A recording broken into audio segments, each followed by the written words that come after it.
అటు సైన్యం ఇటు సైన్యం, మధ్యలో నిలువెత్తు దైన్యంలా అర్జునుడు.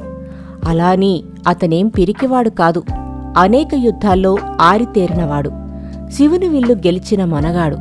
కాని ఆ క్షణంలో మోహం ఆవహించింది, బంధుప్రీతి నెత్తికెక్కింది, చిత్తభ్రమణం చిత్తు చేసింది. గీత పరిభాషలో ఇది క్లైబ్యం. ఆ సమరభీతిని పోగొట్టడానికి పరమాత్మ గీతను ఉపదేశించాడు. జీవన సంగ్రామంలో నిలవలేక, గెలవలేక, వెన్నుచూపి పారిపోలేక తర్జన భర్జన పడే పామరులకు పార్థుడు ప్రతినిధి. భగవద్గీత 18 అధ్యాయాల వికాస గ్రంథం. ప్రతి శ్లోకం ఓ అక్షర అక్షౌహిణి.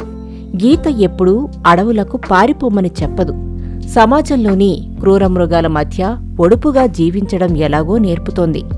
ఓటమితో రాజీపడమని సలహా ఇవ్వదు, ఎదురొడ్డి పోరాడమంటుంది. అయితే ఫలాపేక్షను పక్కన పెట్టి ఈశ్వరార్పణ బుద్ధితో కర్మను నిర్వర్తించమంటుంది. కర్మయోగివి కమ్మంటుంది. జయాపజయాలకు అతీతమైన స్థిరచిత్తాన్ని సాధించమంటుంది. స్థితప్రజ్ఞత పెంచుకోమంటుంది.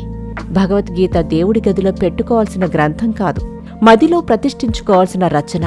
పూజలకు పరిమితం చేయకూడదు, ఆచరణకు ప్రాధాన్యమివ్వాలి. చచ్చిన వారి ముందు వినిపించడం కాదు, చేవ చచ్చిన వారి చెవుల్లో మారుమోగించాలి. గీత వ్యక్తి ధర్మాన్ని, రాజధర్మాన్ని, సమాజ ధర్మాన్ని అనుసంధానిస్తుంది. ప్రతి వ్యక్తిలోనూ కృష్ణుడిలోని విజ్ఞత, అర్జునుడిలోని నైపుణ్యం కలగలిస్తే విజయాలు సిద్ధిస్తాయి, విలువలు వర్ధిల్లుతాయి, సంపదలు సమకూరుతాయి.